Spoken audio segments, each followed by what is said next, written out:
You're walking down the street and you see a small puddle of red on the pavement. Immediately, your stomach tightens. Your feet stop moving. Your eyes lock onto the spot. For a split second, you are a statue. You tell yourself it's just because blood is gross. You assume it's a learned social response. You think you've been taught to find it disgusting. But the real answer is far stranger. That visceral, automatic freeze response is not disgust. It is an ancient, life-saving predator detection system hardwired into your brain. It forces you to stop moving and scan for danger before you even know what you're looking at. Long before you were a modern human worried about stepping in something unpleasant, you were a hominid on the African savanna. The sight of blood on the ground was not a sanitation issue. It was a proximity alarm. It meant something large and dangerous had just killed something else very close to where you were standing. In that environment, movement was death. A predator's eyes are tuned to motion. If you kept walking obliviously into a fresh kill site, you were walking directly into the jaws of a leopard or a rival hunting party. Your brain had to develop a circuit breaker, a hard stop. The moment retinal input matched the spectral signature of fresh hemoglobin, the signal bypassed your slow, logical cortex and went straight to your amygdala. Researchers at the University of Central Florida have studied this phenomenon, known as blood injection injury phobia. But the phobia is just the extreme end of a universal spectrum. The baseline response in every healthy human is a vasovagal syncope precursor. That's the dizzy, sinking feeling you get. It's not a flaw, it's a tactical feature. Your blood pressure drops, your heart rate slows, your large skeletal muscles lock up. This is the opposite of fight or flight. This is the play dead and assess mode.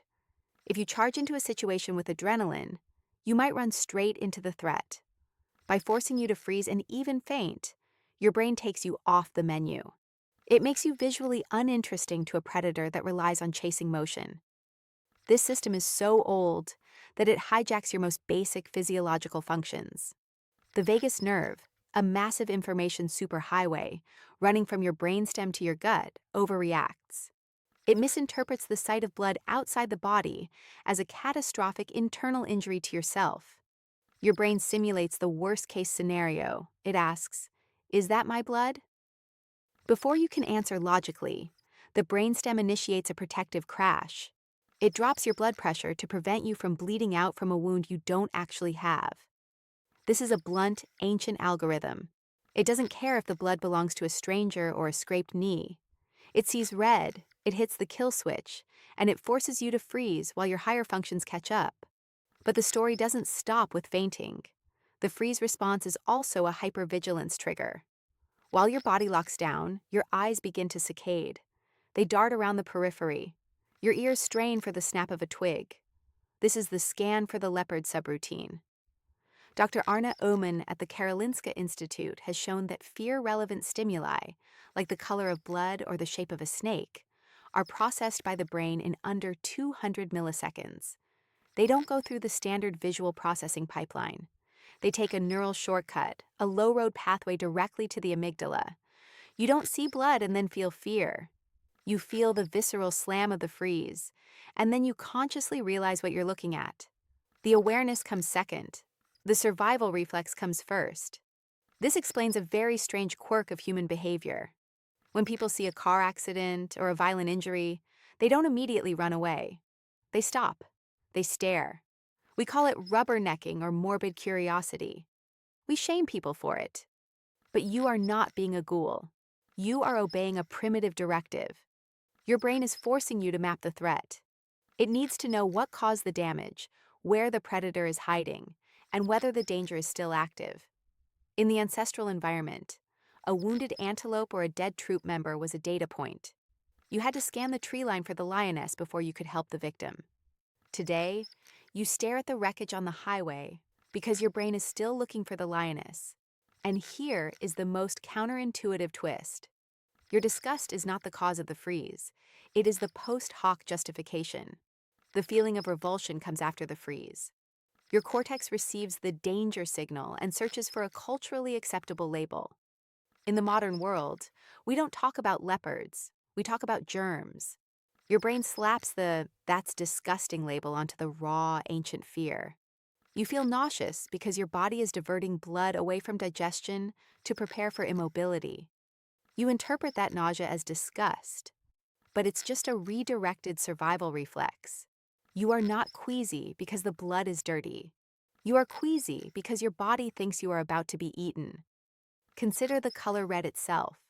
It is no accident that red is the universal signal for stop, danger, and warning across nearly all human cultures. This is not a random cultural invention. It is a biological inheritance.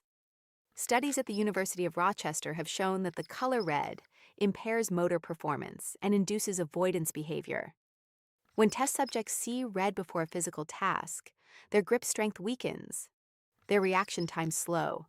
The color primes the freeze response. It whispers to the ancient parts of your brain that you are in a kill zone.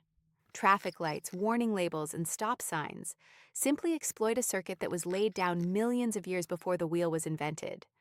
This even bleeds into your social behavior. The phrase seeing red means blinding rage. But that rage is often preceded by a split second of stillness. A predator in the grass freezes before it pounces. A human who feels their life is socially threatened often freezes before the outburst. The same vascular sensitivity that makes you faint at the sight of an injection can make you pale with shock when you receive devastating news. The blood drains from your face. This is your body preparing for a wound. It's a physiological echo of a time when bad news usually meant physical trauma. So the next time you see a drop of blood and feel that sudden, inexplicable halt, that lurch in your stomach and the widening of your eyes, understand what is really happening. You are not broken. You are not weak. You are not simply disgusted. You are a time traveler. For a flickering moment, you are back on the Pleistocene plains, standing perfectly still, holding your breath, scanning the tall grass for the glint of teeth, while the oldest part of your brain tries desperately to keep you invisible. You freeze not because you are afraid of a stain, but because for your ancestors, that stain was the difference between walking home and being dragged into the bush. You freeze because your brain still knows the price of thinking you are safe when you are not.